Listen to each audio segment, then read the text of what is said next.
Hello and welcome to the show. We call this Molotsky on Money. What is this show all about? It's about what we say the title. We're money. Specifically, we'll be discussing investment strategies, taxes, estate planning, insurance, and many other topics, all of it designed to help you and your family improve your overall financial picture. The Molotsky part of our title comes from our panel. Their name is Molotsky. Each week, we'll have Stan Molotsky, president and founder of the SHM Financial Group, as well as Lee Molotsky, vice president of the SHM Financial Group.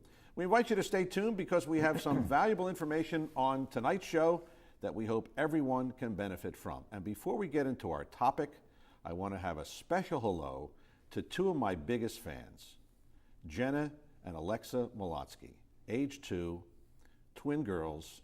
Daddy is Lee Molotsky. And every week when the show comes on, they say John DeMasi, John DeMasi. I mean, you've taught them well. They're quick studies, just like their mother. They're quick studies. And this is a perfect show for them because Yes. this is about. And we're going to talk tonight. Our topic tonight, we try to have each week a theme. And this one, if you are a parent or a grandparent, you have to stay tuned. Planning for college, start saving now. And you know, we say, when do you start planning for your retirement? We say now. We've said that since we've been doing these shows for years. You got to start now. And when you're talking about college, where do you see these numbers? Stan, you have to start right now. Well, especially when you have twins. You Yes. have to start because it's a double-edged thing, because you have two that you have to educate. And knowing those two girls, not only do they have college, they'll have graduate school, or they'll have medical school, or they'll have law school, or dental school, or something beyond college. Right. Can you spell scholarship? Yes. Can you spell help? The interesting thing, we do a weekly radio show, and when we did the radio show, we talked about this. I remember that day, Lee's face turned, it was like completely white, because we were discussing what college would cost. His girls are 2. When they go to school in 16 years, what it would probably cost. And we're going to show you that in just a couple of minutes. But Lee, it's pretty staggering. You've got to start saving, and you've got to be pretty aggressive. You do. Quickly. Not just you, but anybody in your situation. I'm not somewhat of an athlete, was in high school, was in college. You have to pick your target. You have to figure down the road, 10, 15 years down the road. Many of you who are experiencing this now, a little late in the game, but if the kids are 2 or 3, you really have to look 15 years down the pike, figure out how much approximately it will be, and start some kind of plan. Really, just some kind of plan. Begin to put away something. Now, the sooner the better, because the longer you wait, the more difficult it becomes. Interesting, we've been seeing this on television. I don't know if you saw this, but I happened to watch this show about college planning. The inflation rate, and we did a show last week on inflation, so listen to this one. Since 1978, the cost of college has gone up 1,106%.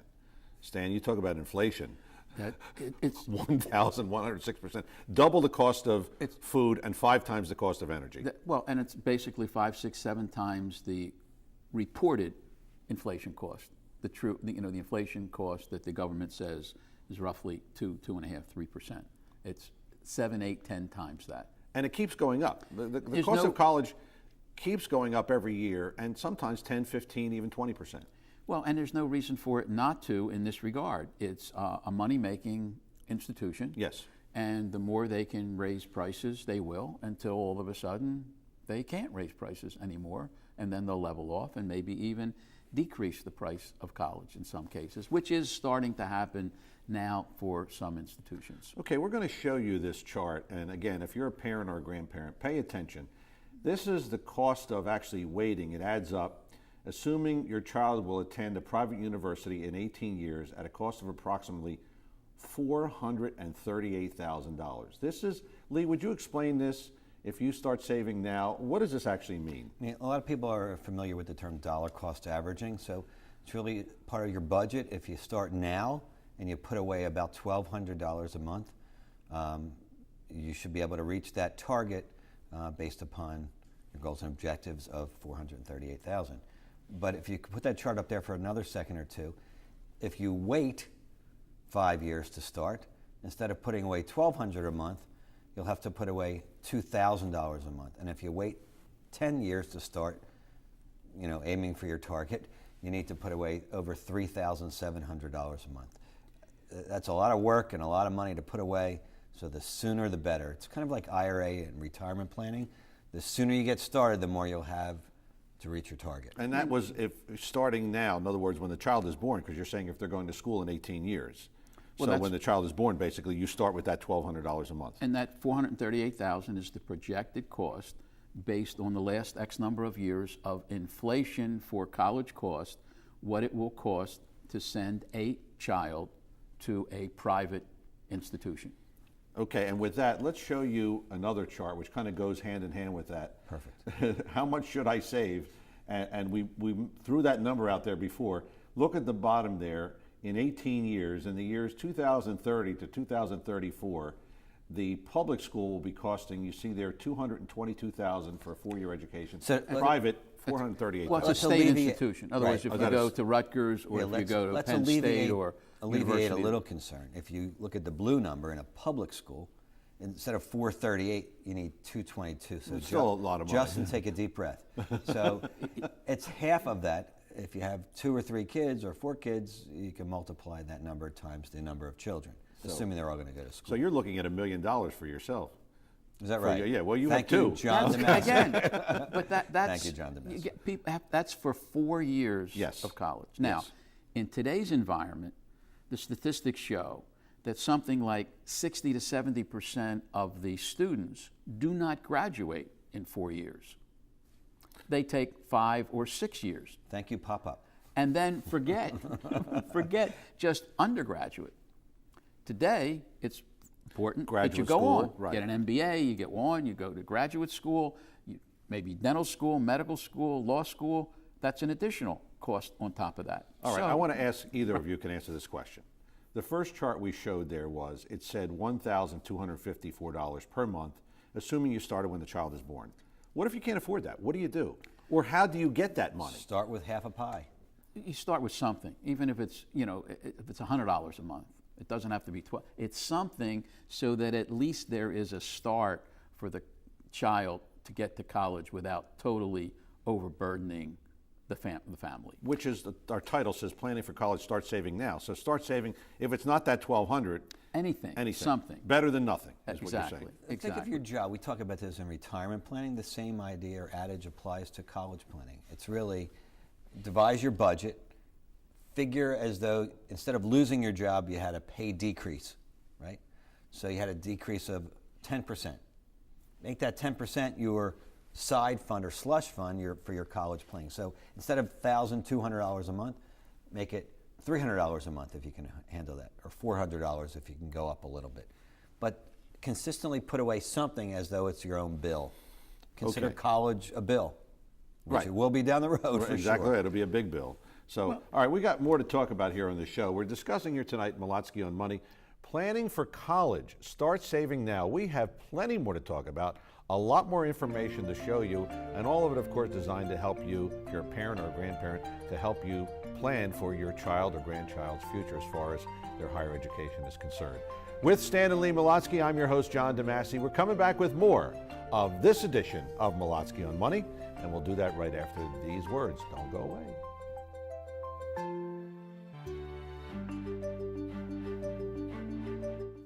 Do you know what your risk tolerance is when it comes to your investments? Do you know exactly what you have in your portfolio? The SHM Financial Group have developed a very important program called a financial stress test. It's simple, quick, and can help you in your future financial plans. Contact the SHM Financial Group to schedule it. Offices in Collingswood, Voorhees, and Lakehurst, New Jersey. Call 1-800-MONEY-SHM. That's 1-800-666-3974. Call us to discuss the reverse mortgage concept. If you should decide to proceed, you're required to go through a 60-minute phone or office interview. We will provide you with a list of HUD counselors you can call who will provide you with the counseling. Call us at 1-855-HUD-REVERSE. That's 1-855-483-7383.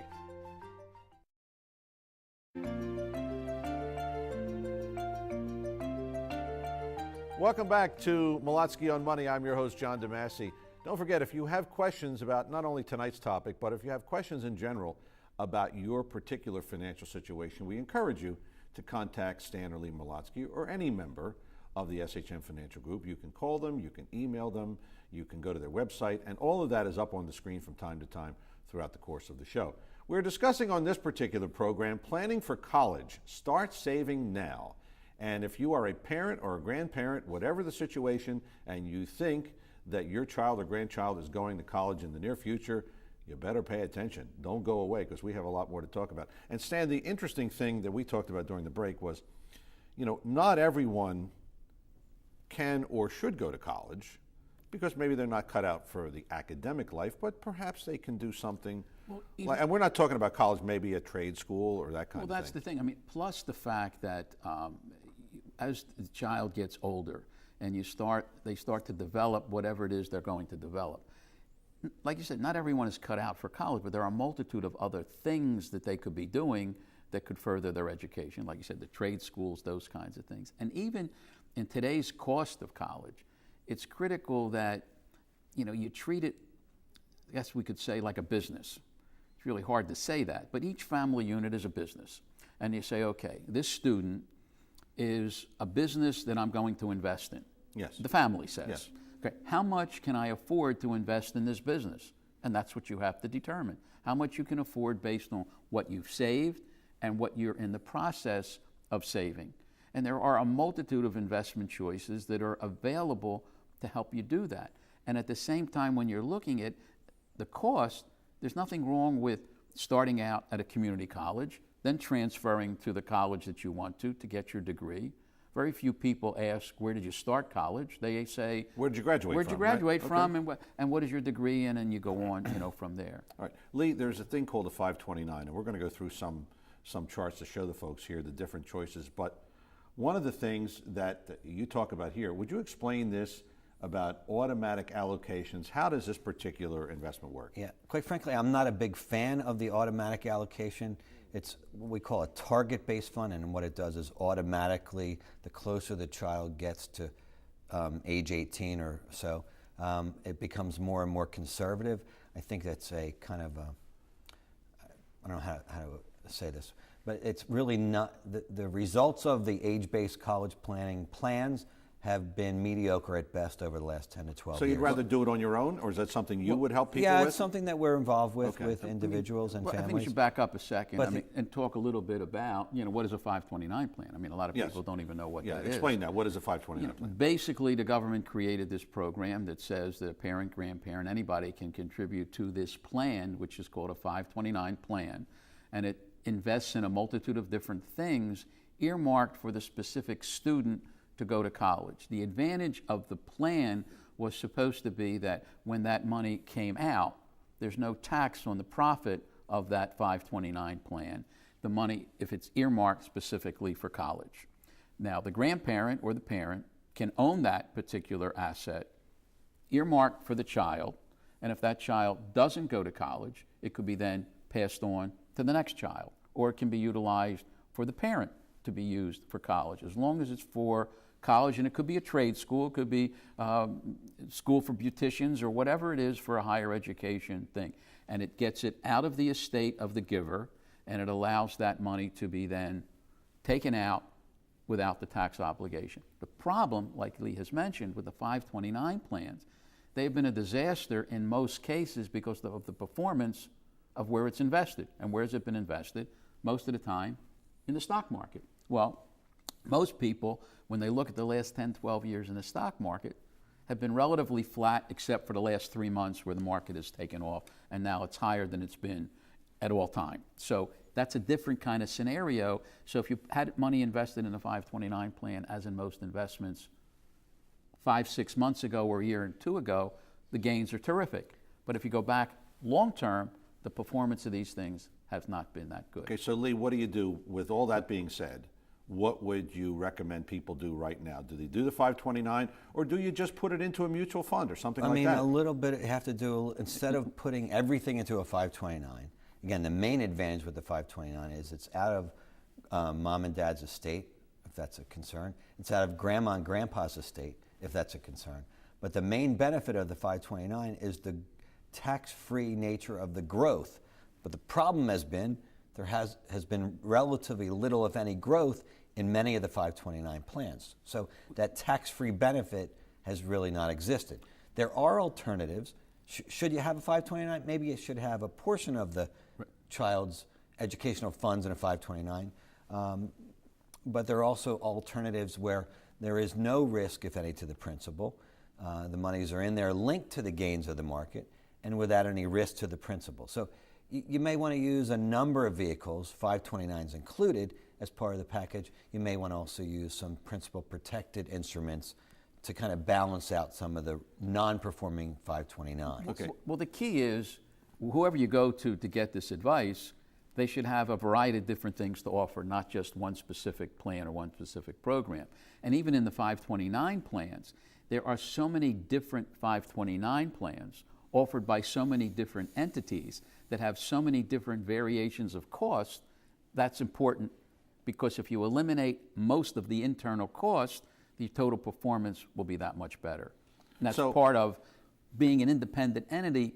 We can have the ability to do exactly that. All right, bottom line here, should you do, like you would advise someone who's planning for retirement, should you do a mixture based on the age of the child and how long you have in order to get that money till they go to college? Oh, absolutely. Because again, like we said before, not every child is cut out to go to college. There are other things that they could be doing, like the trade school or the other things that make sense in today's environment, especially when you look at the cost of college today and what it's going to be in the future. By the way, 70% of the graduates this year came out with student loan debt. Oh, well, that's a whole 70%. that's a whole different scenario. I mean- that could be another 3 shows talking Yes. about debt. I mean, Handling that. But what you're saying here, it seems to me that you're saying if the parents, grandparents start now, that the less that student has to graduate with debt, the better off they are in terms of their life going forward. See, this segment should be called family planning, not college planning. Absolutely. Because grandma and pop and grandma really need to get involved with many of the decisions and assistance.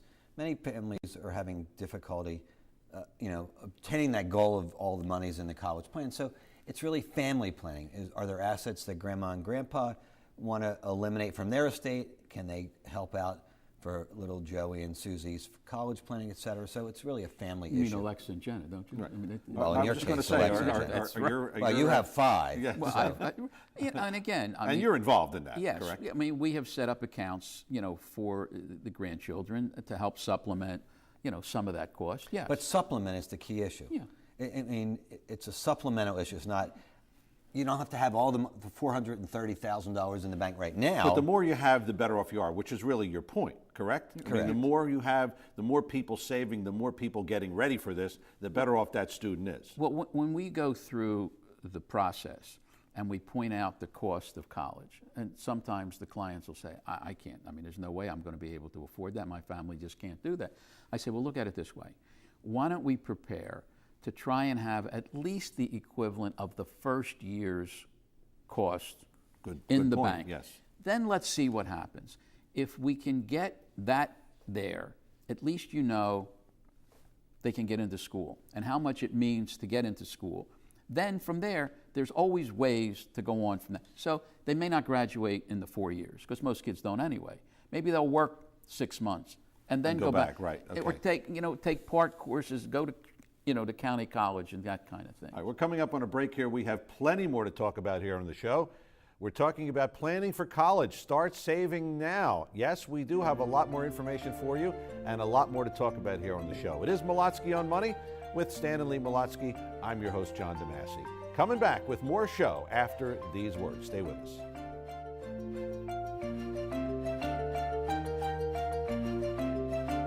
Since 1958, the SHM Financial Group has been providing sound financial insights and strategies for people just like you. Founded by Stan Molotsky, the SHM Financial Group believes in safety, security, and preservation of principal. For more information on how the SHM Financial Group can help you, contact them at 1-800-MONEY-SHM. That's 1-800-666-3974, or visit them at shmfinancial.com.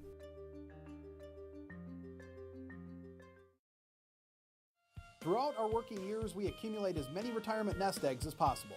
The problem is, not much attention is given to the color of the eggs. Do you know how much of your assets should be allocated to each color?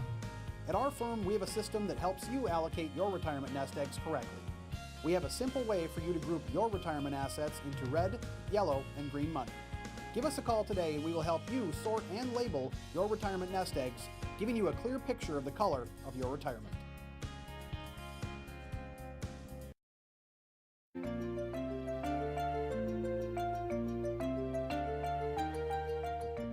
Welcome back to Molotsky on Money with Stan and Lee Molotsky. I'm your host, John DeMasi. We're discussing tonight planning for college. Start saving now, and that is the key. That is critical. Start saving now. And Lee, you were telling me during the break that you sit down with families, and you were mentioning that we should title this show Family Planning. But how do you allocate? How do you portion out when you're talking to families? How much goes to college planning? How much goes to retirement planning? How much goes to other things? It's really an individualized family discussion. Everybody's different. Some people, they have a paid off mortgage, they have no debt, they have no nothing. They can put a little bit more away for Alexa and Jenna, so to speak, or any of your grandchildren. Right. We had to get their name in. Exactly. Okay. But there's no answer, but it's really a matter of sitting down for an hour, mom and dad initially, maybe grandma and grandpa initially, and seeing what the issues are at hand. If they have 2 or 3 grandchildren, we met with a gentleman a couple weeks ago. He said, they're on their own. I was always brought up this way. I have what I have. My grandkids are on their own.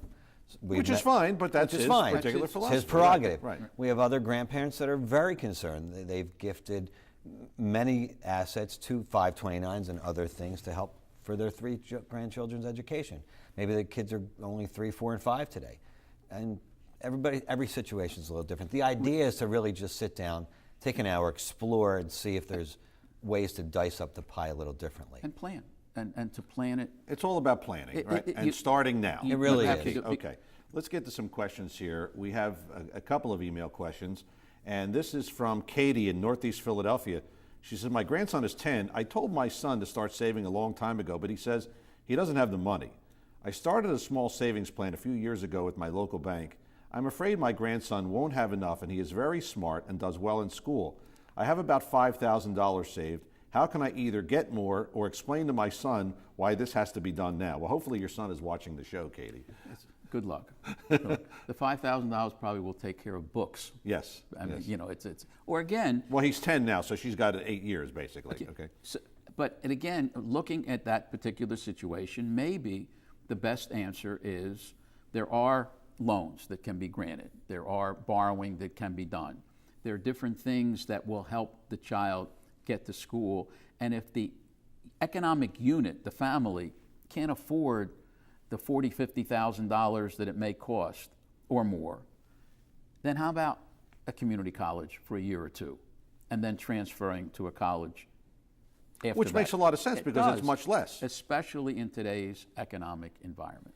And what about, you had mentioned, Lee, earlier, automatically deducting it from a checking account.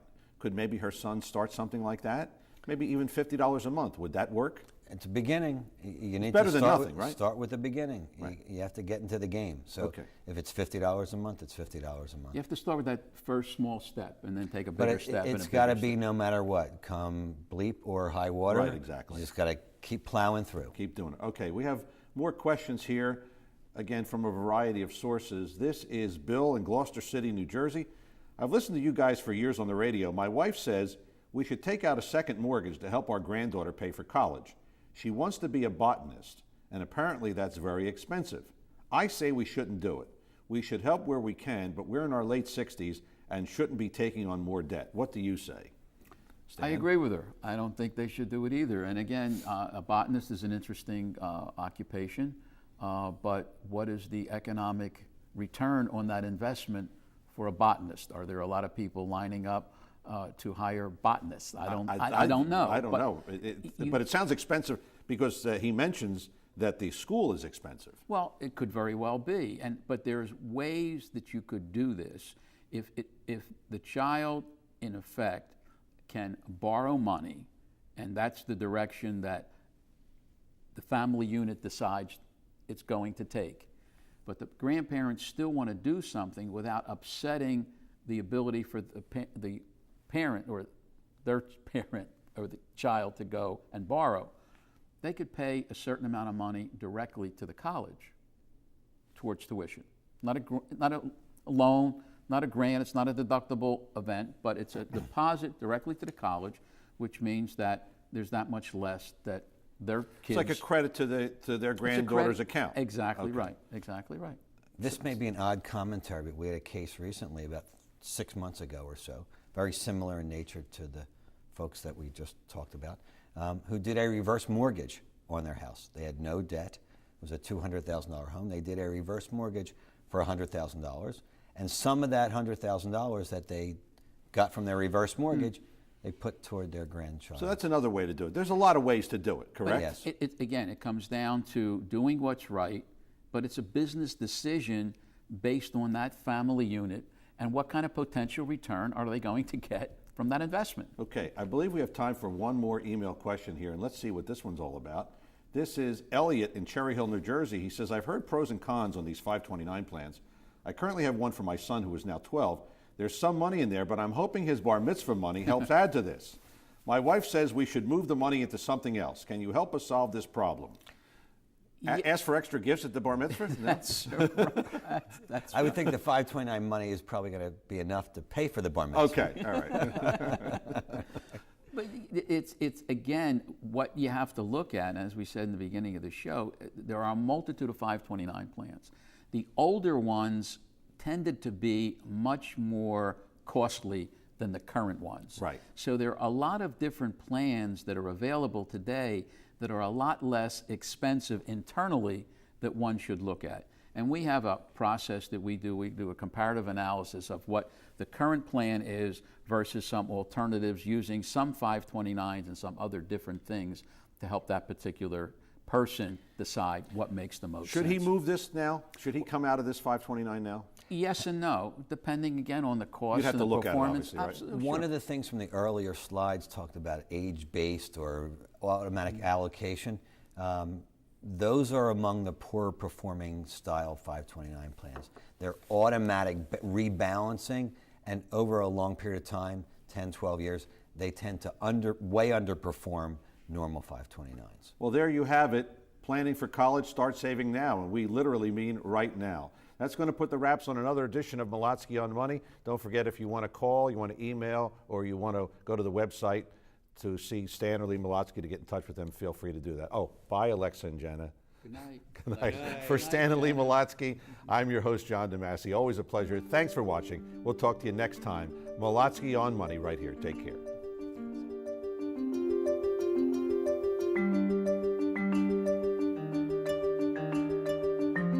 As you approach the day you retire, you approach the retirement cliff. For nearly every American, Social Security is a big part of your bridge over the cliff and into retirement. When you have a personalized Social Security maximization report, you will hold in your hands a blueprint for the bridge to carry you safely over the retirement cliff. You will know exactly what to do and exactly when to do it. Social Security Maximization Report. Maximize your Social Security income and minimize the dangers of the retirement cliff. Call us to discuss the reverse mortgage concept. If you should decide to proceed, you're required to go through a 60-minute phone or office interview. We will provide you with a list of HUD counselors you can call who will provide you with the counseling. Call us at 1-855-HUD-REVERSE. That's 1-855-483-7383.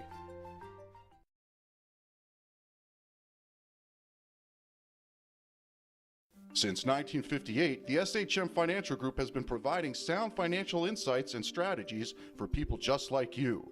Founded by Stan Molotsky, the SHM Financial Group believes in safety, security, and preservation of principal.